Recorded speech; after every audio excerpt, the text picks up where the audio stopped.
नमस्कार शेतकरी मित्रांनो, या वर्षीचा उन्हाळा खूप भयानक असण्याची दाट शक्यता आहे. तरी पण त्यावर मात करून जर आपण शेतामध्ये विविध पिके जर घेतली तर आपल्याला त्यातून फायदा झाल्याशिवाय राहणार नाही. तुम्ही साधारणपणे लागवड ही फेब्रुवारी ते मार्चच्या पंधरवड्यात केल्यास त्यातून आपल्याला खूप मोठ्या प्रमाणात उन्हाळ्यामध्ये सहज बाजारभाव असणाऱ्या पिकांची लागवड करून आपण मालामाल झाल्याशिवाय राहणार नाही. याच संदर्भात आपण चर्चा करणार आहोत, जेणेकरून ज्या शेतकऱ्यांना उन्हाळ्यामध्ये पिके घ्यावायची आहेत त्यांना पुरेपूर या माहितीचा फायदा होऊन त्यांच्या उत्पादनात खूप मोठ्या प्रमाणात वाढ होताना दिसेल.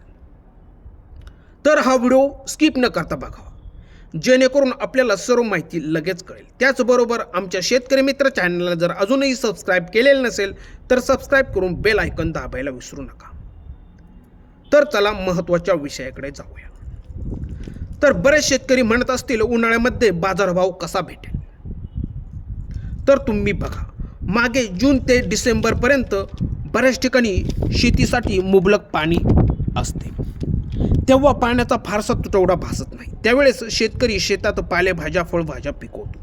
म्हणजेच सर्वच शेतकरी बांधव कांदा, बटाटा, कलिंगड, डाळिंब, कारले, दोडका, बीट, मका अशा विविध प्रकारच्या पिकांची लागवड मोठ्या प्रमाणावर करतो.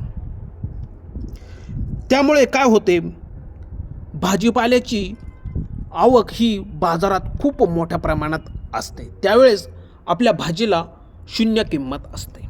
कधीकधी तर आपल्या भाजीचे बियाणाचे पैसे पण फिटत नाही. म्हणजेच पावसाळ्यामध्ये खूप मोठ्या प्रमाणात पिके घेतली जातात. तर तुम्ही या उलट बघा, उन्हाळ्यामध्ये बऱ्याच ठिकाणी म्हणजेच फेब्रुवारी ते मार्च दरम्यान जवळपास पाण्याचे साठे संपुष्टात आलेले असतात. त्यावेळेस बऱ्याच ठिकाणी जमिनी तशाच पडीत असतात. पण या उलट शेतकऱ्यांकडे मुबलक पाण्याची जर सोय असेल म्हणजे उन्हाळ्यामध्ये, तर त्यांसाठी खूप आनंदाची बातमी आहे. तर तुम्ही उन्हाळ्यामध्ये पिके लागवड करून त्यातून मोठा नफा मिळवू शकता, कारण त्यावेळेस पाण्याची मारामार असते. पण ज्या शेतकऱ्यांकडे विहिरी, तलाव यांद्वारे जर पाणी असेल तर बोलायलाच नको. त्या या सीजनला खूप नफा मिळू शकता. तर आपण कोणती महत्त्वाची पिके घेऊ शकतो ते बघणार आहोत. त्यापूर्वी आपल्याला जमिनीची योग्य त्या पद्धतीने मशागत करून घ्यावायची आहे. त्यात तुम्ही गरजेनुसार रासायनिक खतांचा योग्य त्या प्रमाणात वापर करून घ्यावायचा आहे. मित्रांनो, आपण भर उन्हाळ्यामध्ये कोणती पिके घेऊ शकतो ते बघू. सर्वात प्रथम आहे भेंडी पीक. भेंडी पीक घेऊन त्यातून खूप मोठ्या प्रमाणात नफा मिळू शकतो.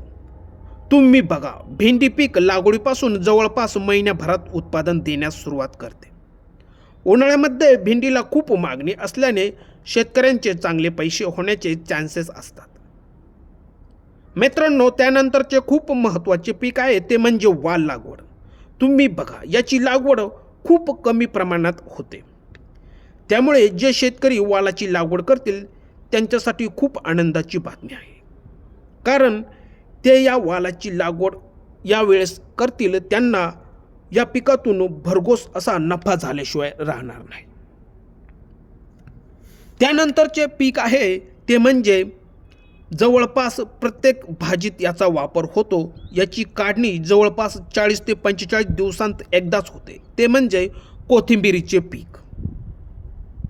हे पीक खूप कमी खर्चात जास्त उत्पादन देणारे पीक आहे. याला औषध फवारणी किंवा खत खूप कमी लागते. तेव्हा तुम्ही याची लागवड करून मालामाल झाल्याशिवाय राहणार नाही. त्यानंतरचे खूप महत्त्वाचे पीक आहे ते म्हणजे मेथी पीक. हे पण कमी खर्चात जास्त उत्पादन मिळवून देणारे मेथी भाजी पीक आहे. याला पण कमीत कमी दिवस लागून त्यातून पैसे खूप जास्त होतात. तेव्हा तुम्ही मेथी भाजीची लागवड करण्यास काहीही हरकत नाही. मित्रांनो, त्यानंतरचे पीक आहे ते म्हणजे कारले लागवड. यातून पण फार मोठ्या प्रमाणात उत्पादन घेऊन तुम्ही मालामाल झाल्याशिवाय राहणार नाही.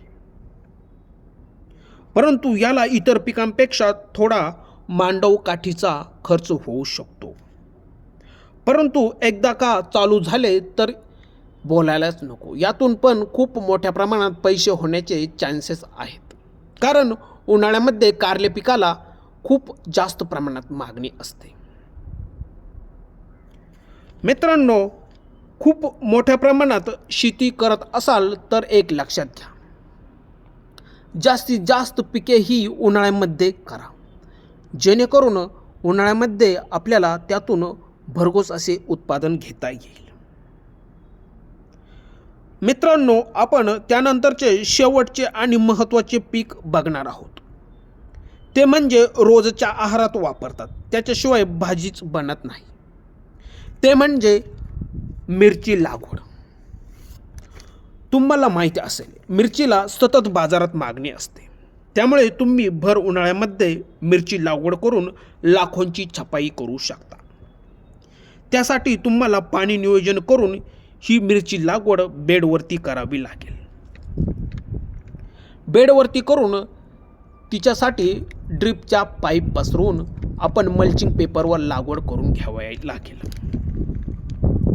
कारण ड्रिप का, तर ड्रिपद्वारे आपल्याला लिक्विड खते त्याद्वारे सहज सोडता येतील. त्याने काय होईल, तर मिरचीची योग्य त्या पद्धतीने जोमाने वाढ होईल आणि लवकरात लवकर सुरू होऊन उत्पादन लगेच आपल्याला त्यापासून मिळेल.